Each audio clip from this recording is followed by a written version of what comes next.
बिस्मिल्लाहिर्रहमानिर्रहीम। नाज़रीन, मैं हूँ आरिफ हमीद भट्टी, एक आम शहरी। इस वक्त आपके सामने बहुत अहम खबरों के साथ हाजिर हुआ हूँ।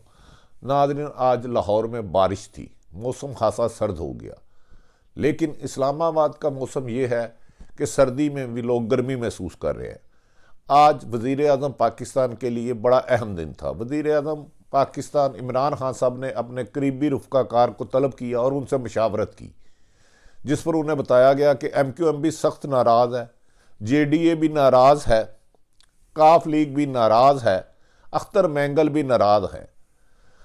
जब उन्होंने उनके मुतालबात सुने और हैरत का इजहार किया, इस मौके पर एक ऐसी स्टेज आई गुफ्तगू के दौरान। वज़ीर आज़म इमरान खान साहब का कहना था कि इस तरह रोज़ रोज़ ब्लैकमेल होने से बेहतर यह है कि मैं मिड टर्म इलेक्शन की तरफ चले जाऊँ। इस पर उनके दोस्त अहबाब हैरान रह गए। उन्होंने वज़ीर आज़म इमरान खान साहब को मशवरा दिया कि इन हालात में इलेक्शन में जाना बेहतर ना होगा, क्योंकि 1.5 साल कारकर्दगी में हम कोई अहम रोल अदा नहीं कर सके। जिस पर वज़ीर आज़म का कहना था कि मुझे इतनी अक्सरियत नहीं दी गई, नंबर गेम बहुत कम है, मुझे मेरे इत्तेहादी जमातें काम नहीं करने दे रही, दूसरी तरफ अपोजिशन टफ किरदार अदा कर रही है।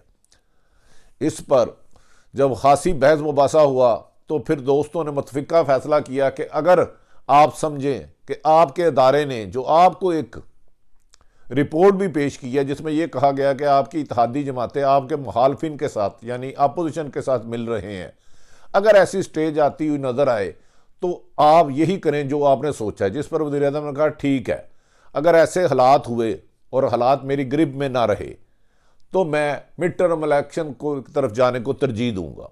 नाज़रीन, ये फैसला वो कर पाते हैं या नहीं पाते, आज की गुफ्तगू में बहरहाल हतमी इसी नतीजे पर पहुंचे। इस मौके पर बताया गया कि आज जब असद उमर MQM को मनाने गए तो उन्होंने रजामंदी का इजहार नहीं किया। उन्होंने कहा जो भी तहरीरी मुआहदा था किसी एक शिक को पूरा नहीं किया गया, जिसकी वजह से उनके लोग उनसे नाराज़ हैं। कराची और हैदराबाद मुश्किलात का शिकार है। वज़ीर आज़म अभी इसी मामलात में गुफ्तगू कर रहे थे कि उन्हें मैसेज मिला कि अख्तर मैंगल साहब भी सख्त नाराज़ हैं, और आज अचानक शाम को एक इतला प्राइम मिनिस्टर हाउस पहुंची कि GDA भी उनसे खफा है और वो कह रही है कि हमारे साथ जो मुआहदा किया गया था हुकूमत उसको पूरा नहीं कर रही। PTI आपस में इंतशार का शिकार है।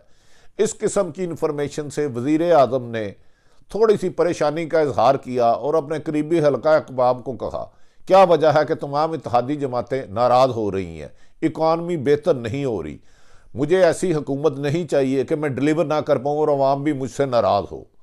ये हालात अभी जारी थे कि वज़ीर आज़म ने कहा आइंदा इसके लिए मज़ीद मशावरत की जाएगी।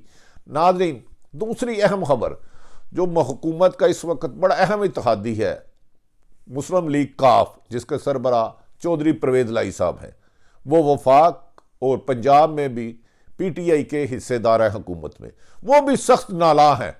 उनके साहबजादे मोना सलाही साहब से एक कमिटमेंट की गई थी कि आप हमें वज़ीर आज़म बनाएं, हम आपको पंजाब में और वफाक में 2-2 वजारतें देंगे। जिस पर मुस्लिम लीग काफ परवेज़ लाई ने हुकूमत का भरपूर साथ दिया और पिछला जो बजट मंजूर हुआ पंजाब में खसूसन वो नामुमकिन था, लेकिन परवेज़ लाई ने अपनी दानाई और हिकमत अमली से उस बजट को मंजूर कराया। लेकिन वक्फन वो वज़ीर आज़म को आगाह करते रहे कि हमारे साथ जो मुआहदे किए गए हैं वो पूरे नहीं किए जा रहे। इस सिलसिले में कहा जा रहा है कि परवेज़ लाई की अहम हलकों में मुलाकातों का सिलसिला तेज़ शुरू हो गया है और अपोजिशन की एक अहम तरीन जमात जिसका पंजाब में ज़्यादा वोट बैंक है, उन्होंने परवेज़ लाई से रब्ता किया है और उनसे कहा है कि अगर हम मिलकर चलें तो बेहतर नतीजे आ सकते हैं, हम दोनों मिलकर माजी के तजर्बे से अवामी मसाइल हल करेंगे। परवेज़ लाई ने इस पर रजामंदी का इजहार करने की बजाय कहा कि मैं मज़ीद मशावरत करता हूँ, हमारे लिए इस तरह हुकूमत से अलग होना मुनासिब नहीं है। नाज़रीन, ये मौजूदा सूरत हाल ऐसा लग रहा है जैसे वज़ीर आज़म पाकिस्तान इमरान खान की हाथ से रेत की तरह सब कुछ निकलता जा रहा है, वो गिरफ्त मजबूत नहीं कर पा रहे और जो हमायत उन्हें हासिल थी, जिस वजह से वो वज़ीर आज़म बने, उसमें खासी किरदार उसका था, वो भी लोग शायद इतने खुश नहीं है, क्योंकि उनका कहना है कि पाकिस्तान की इकानमी को बेहतर किया जाए, बिजनेस कम्युनिटी नाराज़ है, वज़ीर आज़म पाकिस्तान अपनी नेक नीति से काम करना चाहते थे, लेकिन वो अपनी टीम भी नहीं बना सके।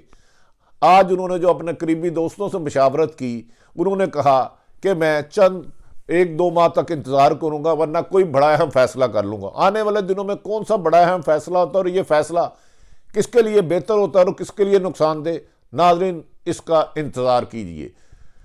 अगर आपको ये वीडियो पसंद आए, खबर पसंद आए, तो ये आरिफ हमीद भट्टी का यूट्यूब चैनल आम शहरी का सब्सक्राइब करें और लाइक करें। जिंदगी रही तो फिर मुलाकात होगी। खुदा के सुपुर्द।